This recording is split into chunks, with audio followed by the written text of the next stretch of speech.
Eh, yo siempre digo que el arranque, hace 11 años que lo hago y para mí siempre es un verdadero privilegio analizar la realidad y la actualidad. Pero mucho más cuando uno lo hace con gente que este camino te va cruzando.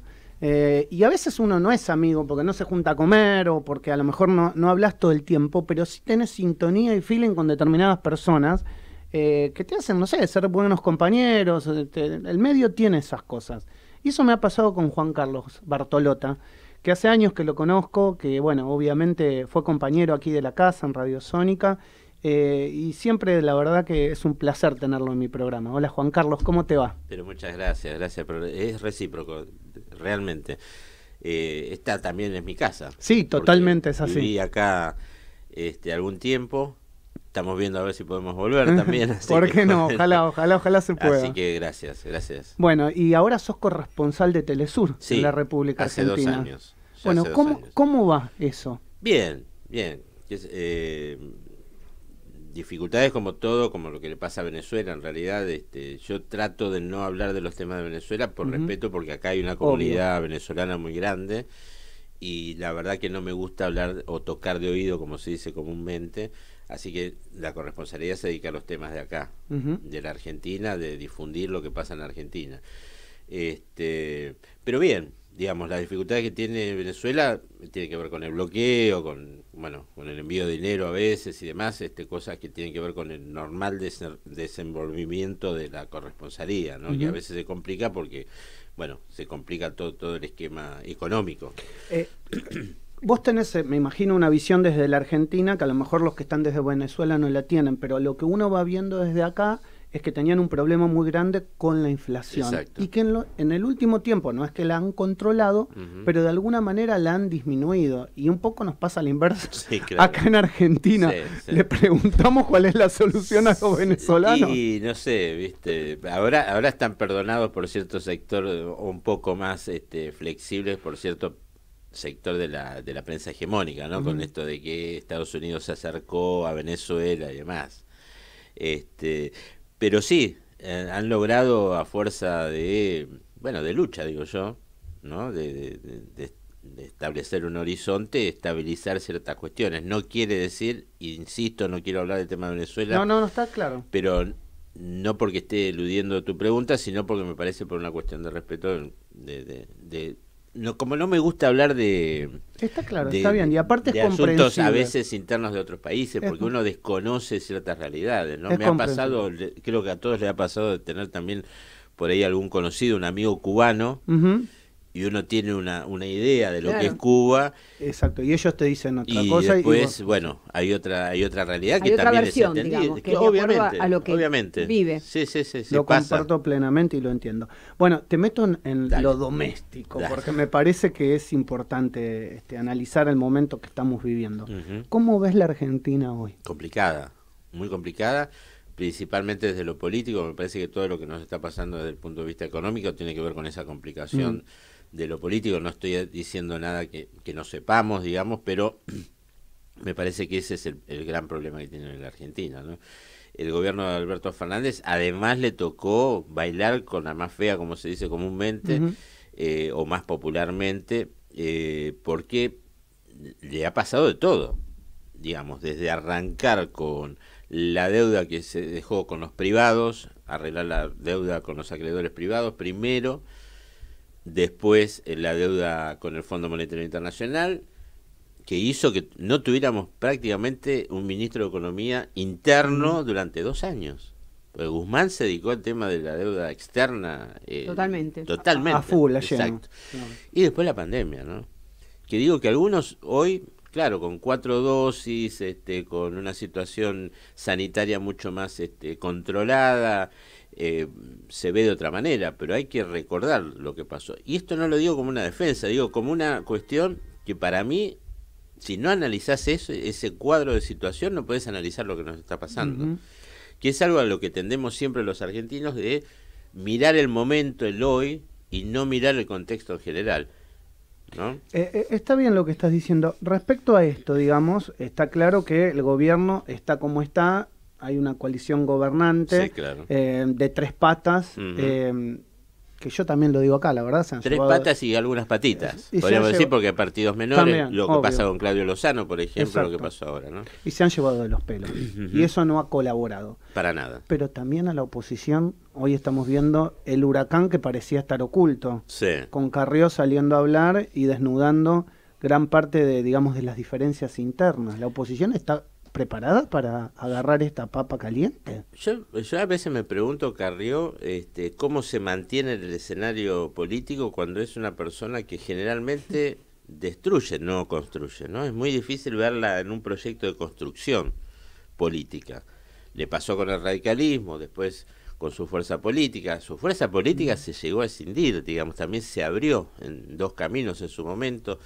Después participó del PRO, de Juntos por el Cambio, ahora Juntos por el Cambio, de Cambiemos al principio. Digo, es una política muy especial, por denominarlo de alguna manera. Y no, yo creo que no ha pasado el tiempo para que esa oposición, digamos, pueda construir desde lo que destruyó. Digo, porque hay una cuestión económica que también forma parte de esa herencia famosa que recibe Alberto Fernández, que tiene que ver con lo que hizo Cambiemos durante 4 años, ¿no? Por supuesto... Es que eso es real. A ver, cuando analizás, digamos, la política económica hoy de Alberto Fernández, no podés escindirte de Cambiemos y de lo que pasó, digamos, con un año de inflación que se terminó en un 50% y terminando en el Fondo Monetario Internacional, un cepo que se había quitado y volver a poner el cepo. Y una devaluación también en el medio. Ahora, lo que pasó con Alberto y fue peor, y mirándolo a la distancia, decís, tampoco fue malo, pero... No, lo que pasa es que me parece que ahí lo que hubo fue una ruptura del contrato electoral, digamos, ¿no? Del gobierno actual, donde se generó una expectativa sobre un cambio, justamente... Sobre lo que había pasado con Macri. Macri pierde por impulso propio. Exacto. No lo ayudó nadie. Pierde porque él hizo una gestión de gobierno que afectó principalmente a los sectores más populares. Porque a mí lo que me pasa después de 30 y pico de años de periodismo, digo, la verdad me cuesta mucho hablar con o escuchar a algunos políticos como Vidal, por ejemplo, ¿no? O como algunos del oficialismo también, ¿no? Que se han mandado las suyas. Hablando de cuestiones, vos decís, pero ¿cuándo viene la autocrítica? ¿Cuánto vas? ¿No te deberías esperar para hablar un poco de estas cuestiones, de lo que está pasando ahora? Pero no es ahora, después de 3 años. A los 2 meses ya estaban hablando. Y hablando como si no tuvieran nada que ver con lo que está pasando en el país. ¿En Argentina hay libertad de expresión? Sí, absolutamente. Parece que ese es un discurso... ¿Qué pensás sobre lo que pasó con Canosa? Canosa está construyendo algo, ella, que no sé qué es, perdón, ¿eh? No, y eso favor. Que lo bajé. Está construyendo algo que la verdad que no termino de definir. Yo creo que ella va a terminar siendo candidata a algo. Lo vengo diciendo hace rato. Alguna información que yo tengo es eso, que ya se lo habían ofrecido. Pero ella en alguno de sus programas ella lo dijo, que le interesaba incursionar en inclusive la política. Sí, pero con la aparición, me parece con la aparición de Milei. Sí. Ella no terminaba de sentirse cómoda con Cambiemos o Juntos por el Cambio. Y esa derecha bien marcada que tiene Milei, digamos, a ella la seduce más, ¿no? La información que yo tengo es que la propuesta ya está hecha, digamos, y en estas horas ella está evaluando si volver a la televisión con alguna que otra propuesta o ya quedar como candidata y, digamos, tomarse el tiempo para pensar, para armar la candidatura. Sí, yo creo que ella necesita, digamos, falta 1 año y algo, ¿no? Para las elecciones, sí. Necesita algún soporte mediático que le sostenga ese discurso que viene pregonando desde hace... ¿Eso no lo podés hacer con las redes sociales hoy? No sé si le va a alcanzar. Me parece que Además, se dio la conjunción, discúlpame, se dio la conjunción de que salen personajes de América donde le permite brillar a ella, porque no nos olvidemos que antes de la salida de varios que se fueron a La Nación Más, su rating era malísimo. No pasaba... O sea, como que ella aglutina... Un 1% tenía de rating, y a veces bajaba de eso, a veces podía subir un 2%. pero no pasaba de eso. Cuando salen todos los personajes que fueron a La Nación Más, ahí es donde ella crece dentro del medio, ¿no? Le permite expresar lo que una parte de ese público queda huérfano de la señal de América, y bueno, le pasa lo que le pasa. ¿Querías decir algo, José? Justamente lo que él empezó a decir, yo le iba a decir esto, que los personajes que se habían ido le dieron la posibilidad a ella para crecer. Y también decirte esto respecto de lo que decías de las redes. No nos olvidemos que la televisión tiene mucha visibilidad. Claro. O sea, Sí. Para alargarse es muy difícil que ella quede solo con las redes. Sí, ahí entramos en un análisis mediático, Claro, ¿no? Creo claro, que hay una claro. intencionalidad de posicionar las redes sociales de una manera que desplaza a la televisión, Claro. cosa que no está pasando. No. En los jóvenes sí, pero habría que ver la composición, digamos, etaria de la Argentina para poder analizarlo un poco más. Creo que hay una imposición acelerada, además por la pandemia, de las redes sociales, ¿no? Juan, ¿cómo deberíamos pararnos a nivel periodístico? Lo hago también porque yo hice una editorial esta mañana de que no me gusta pararme a favor de los piqueteros, a favor del comerciante, a favor... Yo creo que la verdad que todas las necesidades hoy las tenemos que comprender en Argentina, y muchos de los que están hoy en el piquete, decía yo esta mañana, no están ahí porque les gusta. No, o sea, obvio. está claro, hay una logística, y sí hay una logística, lo entendemos. Alguno puede llegar a tener una aspiración política dentro de esa logística, y posiblemente sí. Sí, claro. Ahora, ¿cómo deberíamos pararnos a nivel periodístico, a nivel comunicacional, para tratar de hacerle entender a la gente lo que pasa hoy en la Argentina con, digamos, un nivel de pobreza muy, muy alto? Yo creo que la honestidad intelectual es lo que debe prevalecer, digamos, y no ocultar, digamos, el posicionamiento ideológico que uno tiene. Nosotros somos periodistas, pero también antes de eso somos primero trabajadores, digamos, seres humanos, Sí, obvio. y trabajadores, ¿no? Somos básicamente laburantes. Entonces, desde ese lugar, desde esa perspectiva, me parece que uno puede hacer un análisis un poco más certero de lo que está pasando. Ayer yo escuchaba ese episodio con un conductor ahí ¿En América? en Crónica. No, yo lo vi por TN. Lo viste por TN, sí. Y hay colegas que yo conozco hace muchos años, Sí. y realmente no podía entender las burradas que decían. Quejarse, ¿por qué lo detienen a este conductor y no paran a los colectivos? Bueno, digamos, a esta altura del partido plantearse eso como interrogante es solamente poner o meterle más leña al fuego. El capitalino, porque además se abarca toda la Argentina, el capitalino está con los pelos erizados todo el tiempo por la situación de los... O preguntar por qué vienen a la capital, porque es la capital del país, nada más y nada menos. Acá está la sede administrativa de la Argentina. Sí, ¿dónde van a ir? ¿Dónde quieren que vayan a ¿Dónde van a ir a protestar? marchar? Claro. Y además visibilizar lo que está pasando en el interior, que ayer hubo también movilizaciones en varias provincias. Claro. Inclusive, mirá lo que pasó ayer. Ayer hubo una importante movilización docente, creo que es la primera en la gestión la primera a nivel nacional. de Alberto Fernández, y quedó absolutamente apagada por lo que estaba pasando con los piqueteros. Ahora, si uno a esa información no le agregás, me parece a mí, siempre desde la honestidad intelectual, que ese movimiento piquetero está detrás de ellos el Partido Obrero, la izquierda más dura de la Argentina, que es algo que tampoco se dice. Yo miro constantemente los medios y digo, no hay diferenciación, vos le tenés que explicar a la gente. Obvio. Porque hay un sector piquetero que ahora también está crujiendo por diferencias con el gobierno, pero que no es, digamos, los trotskistas o el movimiento trotskista que está en el Partido Obrero. Y hay una intencionalidad política, obviamente que la hay. ¿Es ilícita? No, no es ilícita, digamos, están haciendo política. Cuestionar que detrás de ellos hay pobres y que son movilizados y que me parece que también es una tarea nuestra, o al menos no sé si cuestionarlo, pero sí decirlo. Ahora, Juan, yo lo decía también en la editorial, si ahí no existiera una necesidad, es decir, si ese pobre no fuese pobre o estaría laburando, seguramente no estaría en la marcha. Según la Corte no hay derechos, no siempre por... Claro, bueno. El presidente de la Corte, ¿no? Exacto, pero no estaría en la marcha. Obvio. Entonces, vos para ocultar poder eso organizar eso, estás mostrando una realidad de la Argentina que es doliente y que es real. A mí lo que me dolió ayer, yo estuve cubriendo esa marcha, es cierto desamparo hasta sanitario, Claro. te diría que había por parte de los dirigentes, ¿no? Ver mujeres con los chicos, no tienen un baño.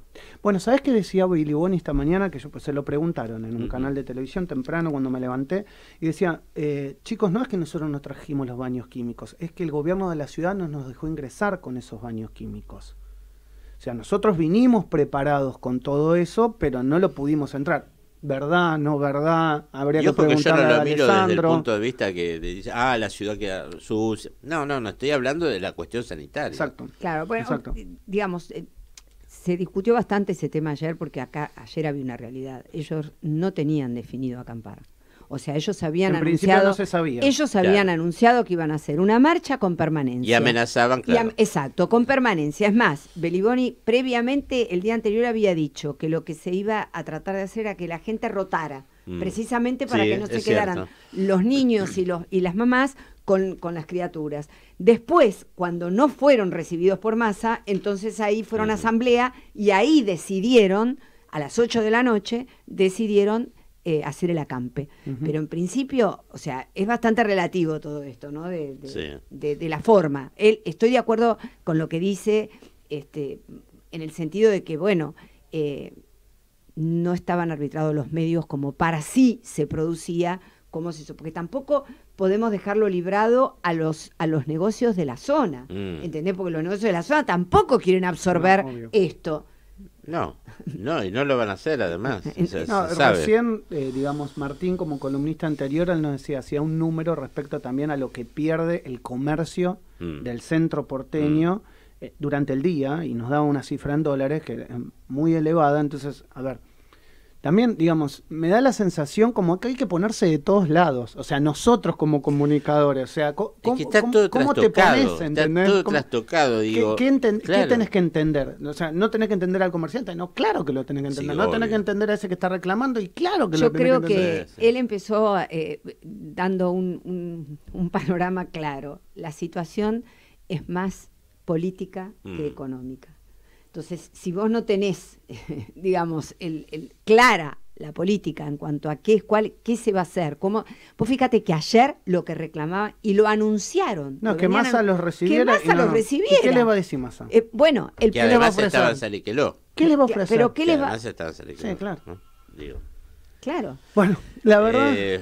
No, me parece que hay, bueno, nada, que a veces que todos, o la mayoría, quedamos rehenes de una serie de discursos atravesados, claro, y de situaciones atravesadas que nos cuesta. Yo entiendo tu interrogante porque me lo hago yo todo el tiempo. Yo me lo pregunto todo el tiempo. ¿Dónde me paro? Me pregunto todo el tiempo. ¿Dónde te parás ante todo esto? Porque te van tironeando internamente sensaciones, vivencias. Y uno tiene su carga además, emocional. Claro, obviamente. Pero hay que caminar, me parece, un poco la calle. Digo, volviendo al tema del periodismo, los colegas deberían hablar, ver un poco.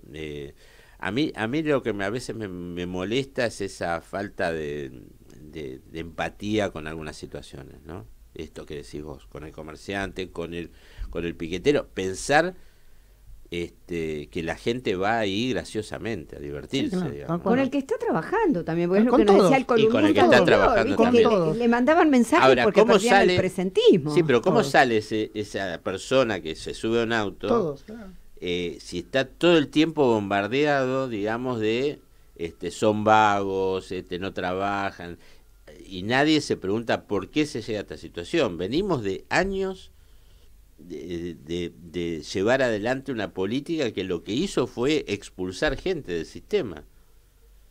Digo, esto empieza para mí con el menemismo muy claramente, muy fuertemente, y se fue acrecentando.